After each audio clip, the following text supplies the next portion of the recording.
But ఇక industry ఏంటంటేనండి, it takes. ఒక్కోసారి ఒక రోజు రావచ్చు, ఒక నెలలో వచ్చేయచ్చు, ఒక 3 నెలలు పట్టొచ్చు, 3 సంవత్సరాలు పట్టొచ్చు, ఒకసారి కొన్ని సంవత్సరాలు పట్టొచ్చు. అంటే దానికి ఇన్స్పిరేషన్ అని చెప్తున్నాను కదండి. నేను విక్రమ్ గారిని చూసేవాడినండి మీ మెడ్రాస్లో ఉన్నప్పుడు. అప్పుడు ఆయన ఒక బుల్లెట్లో వచ్చేవాడండి, చాలా అందంగా ఉండేవాడు. చూస్తాను అందరూ అక్కడ ఉన్న వాళ్ళందరూ పక్కన ఆ ఫ్లవర్స్ అమ్మే వాళ్ళు అందరూ, ఆయన రాగానే ఒక చిన్న హీరో, అప్పటికి హీరో.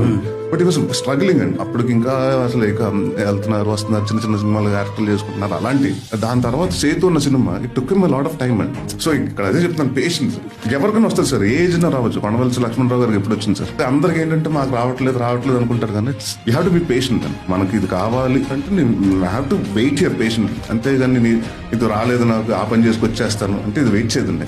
ఈ ఆపర్చునిటీ ఇంకొకటి తీసుకెళ్ళిపోతాను. అంటే ఇక్కడికి వచ్చేటప్పటికి జస్ట్ నీడ్ సమ్ పేషెన్స్, చాలా పేషెన్స్. సమ్గా కోపం వచ్చేస్తుంటది ఒక్కొక్కసారి. మనకంటే వాడు వెళ్ళిపోతున్నాడు, వాడు మనకంటే వెనకాల వచ్చాడు కదా, అవి ఏం పెట్టుకోకూడదు. మన టైం వస్తుంది.